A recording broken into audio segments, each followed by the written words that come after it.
નમસ્કાર વિદ્યાર્થી મિત્રો, આજે આપણે જોઈશું ધોરણ 6 વિષય ગુજરાતીમાં જે નવી સ્વાધ્યાયન પોથી આવી છે તેનો પાઠ 5 જય જય ગરવી ગુજરાતનું સંપૂર્ણ અને સચોટ સોલ્યુશન। તો ચાલો શરૂ કરીએ।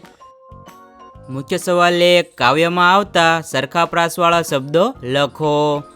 રાત તો પ્રભાત, મહાદેવ તો દેવ, સાગર તો જયકર, અંબામાત તો કાળીમાત આવા બીજા શબ્દો પણ તમે લખી શકો છો। મુખ્ય સવાલ 2, ઉદાહરણ મુજબ આપેલા શબ્દોનો પ્રથમ અક્ષર બદલી અન્ય બે શબ્દો બનાવો અને બંને શબ્દોના ઉપયોગથી વાક્ય બનાવો। પહેલું, ચોટલો તો ઓટલો ગોટલો, વાક્ય ઓટલા પર કેરીનો ગોટલો પડ્યો છે। 2, ઝઘડો તો પગડો રગડો, વાક્ય મારા લગ્નમાં રગડો માણસ પગડો પહેરી ફરતો હતો। 3, બિંદુ તો હિન્દુ ચંદુ, વાક્ય ચંદુ હિન્દુ ધર્મ પાળે છે। 4, ઠંડી તો મંડી બંડી, વાક્ય સબ્જી મંડીમાં બંડી પહેરી દાદા બેઠા હતા। મુખ્ય સવાલ 3, ઉદાહરણ મુજબ વિભાગ અ અને વિભાગ બ ના શબ્દોની જોડી બનાવી વાક્ય બનાવો। પર્વત તો ઊંચો, સ્વેટર તો ગરમ, અક્ષર તો મરોડદાર, દફતર તો પુસ્તક, ઝવેરાત તો કિંમતી, કૂતરો તો વફાદાર। વાક્ય જોઈએ। હિમાલય ઊંચો પર્વત છે, શિયાળામાં ગરમ સ્વેટર પહેરવું જોઈએ, તેના અક્ષર મરોડદાર છે, કૂતરો વફાદાર પ્રાણી છે, ઝવેરાત કિંમતી હોય છે, પુસ્તકમાંથી અત્તરની સુગંધ આવે છે। મુખ્ય સવાલ 4, નીચેના વાક્યોમાંના ખોટા શબ્દો છેકી નાખો। પહેલું, કવિ સંતાનોને પ્રેમ ભક્તિની રીત શીખવવાનું કહે છે, તો જીવન ઉપર ચેકો। 2, ઉત્તર દિશામાં કાળી માતા રક્ષણ કરે છે, તો અંબા માતા ઉપર ચેકો। 3, સોમનાથ અને દ્વારકેશ પશ્ચિમના દેવ છે, તો પૂર્વ ઉપર ચેકો। 4, કવિ સંતાનોને પ્રેમ ભક્તિ રીત શીખવવાનું કહે છે, તો જીવવાની ઉપર ચેકો। મુખ્ય સવાલ 5, નીચેના વાક્યોનો ભાવ દર્શાવતી પંક્તિઓ લખો। પહેલું, કવિ ગુજરાતના ગૌરવને બિરદાવે છે, પંક્તિ આવશે જય જય ગરવી ગુજરાત। 2, સૂર્યોદય વખતે પ્રકાશના કિરણોથી ગુજરાત ઝગમગે છે, પંક્તિ આવશે દીપે અરુણ પ્રભાત, ધ્વજે પ્રકાશ જળજળ, કસુંબી પ્રેમ શૌર્ય અંકિત। 3, ગુજરાત પોતાના સંતાનોને પ્રેમ ભક્તિની રીત શીખવે છે, પંક્તિ આવશે તું ભણવ ભણવ નિજ સંતતિ, સૌને પ્રેમ ભક્તિની રીત।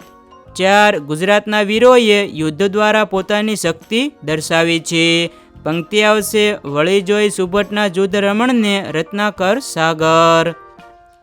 મુખ્ય સવાલ 6, નીચેની કાવ્ય પંક્તિઓ સમજાવો।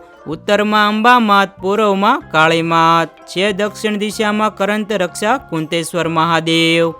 આ કાવ્ય પંક્તિઓમાં ગુજરાતની ભૌગોલિક અને ધાર્મિક સુરક્ષાનું વર્ણન કરવામાં આવ્યું છે। આ પંક્તિઓ દર્શાવે છે કે ગુજરાતની ઉત્તર દિશામાં અંબા માતા, પૂર્વમાં કાળી માતા અને દક્ષિણ દિશામાં કુંતેશ્વર મહાદેવ ગુજરાતની રક્ષા કરી રહ્યા છે, જે ગુજરાતને દેવી દેવતાઓની કૃપાથી સુરક્ષિત રાખે છે એવો ભાવ રજૂ કરે છે। મુખ્ય સવાલ 7, ગુજરાતનું ગૌરવ દર્શાવતું ગીત મેળવીને લખો। તો વિદ્યાર્થી મિત્રો, અહીં આપણે જય જય ગરવી ગુજરાત વિશે લખેલું છે, અહીં તમે બીજું ગીત મેળવીને પણ લખી શકો છો। મુખ્ય સવાલ 8, કાવ્યના આધારે પ્રશ્નોના ઉત્તર લખો। પ્રશ્ન પહેલો, કાવ્યના આરંભે કોની કોની જય બોલાવવામાં આવી છે? કાવ્યના આરંભે સોમનાથ, દ્વારકેશ અને વિશ્વના નાથની જય બોલાવવામાં આવી છે। 2, કાવ્યમાં કોના મૈત્રી ભાવ વિશે ગાન કરવામાં આવ્યું છે? કાવ્યમાં કૃષ્ણ અને સુદામાના મૈત્રી ભાવનું ગાન કરવામાં આવ્યું છે। 3, કવિઓ ગુજરાતની યશગાથા કેવી રીતે લખશે? કવિઓ ગુજરાતની યશગાથા સ્વર્ણ અક્ષરે લખશે। 4, ગુજરાતીઓ સાથી દુનિયાભરમાં જાણીતા છે, ગુજરાતીઓ વ્યાપાર માટે દુનિયાભરમાં જાણીતા છે। મુખ્ય સવાલ 9, પ્રશ્નોના ઉત્તર લખો। પહેલું, કાવ્યમાં જય જય ગરવી ગુજરાત શબ્દો વારંવાર વપરાયા છે, એ શું બતાવે છે? કાવ્યમાં જય જય ગરવી ગુજરાત શબ્દ વારંવાર વપરાયો છે, તે ગુજરાતની ભવ્યતા અને ગૌરવની ઝાંખી કરાવે છે। 2. કાવ્યમાં દર્શાવેલ તીર્થ સ્થળો સિવાય ગુજરાતના અન્ય જાણીતા તીર્થ સ્થળો જણાવો. તો તેમાં આવશે શારદાપીઠ, નાગેશ્વર, ગિરનાર, દાતાર, દ્વારકા, હરસિદ્ધિ મંદિર, વૈષ્ણવદેવી, સાળંગપુર, ચોટીલા, ગબ્બર, પારનેરા, ભગુડા, બગદાણા, વીરપુર, કાગવડ, ઊંઝા વગેરે જેવા ઘણા તીર્થ સ્થળો આવેલા છે.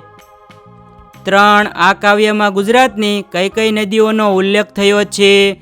આ કાવ્યમાં ગુજરાતની સમૃદ્ધિ વધારનારી નદી તાપી, નર્મદા અને મહી જેવી ઘણી બધી નદીઓનો ઉલ્લેખ કરવામાં આવ્યો છે. 4. આ કાવ્યમાં ગુજરાતના કયા મહાન રાજા અને રાજધાનીની વાત કરવામાં આવી છે? આ કાવ્યમાં અણહિલવાડ પાટણની તથા ત્યાંના રાજા સિદ્ધરાજ જયસિંહની વાત કરવામાં આવી છે. 5. ગુજરાતના ગૌરવમાં વીર પુરુષોનો શો ફાળો છે? ગુજરાતના વીર પુરુષોએ પોતાના લોહીના રંગ થકી એટલે કે પોતાના પ્રાણોની આહુતિ સ્થાપી ગુજરાતની ભૂમિનો રંગ સિંચ્યો છે. ગુજરાતની ભૂમિને ગૌરવવંતી તથા ભવ્ય બનાવી છે.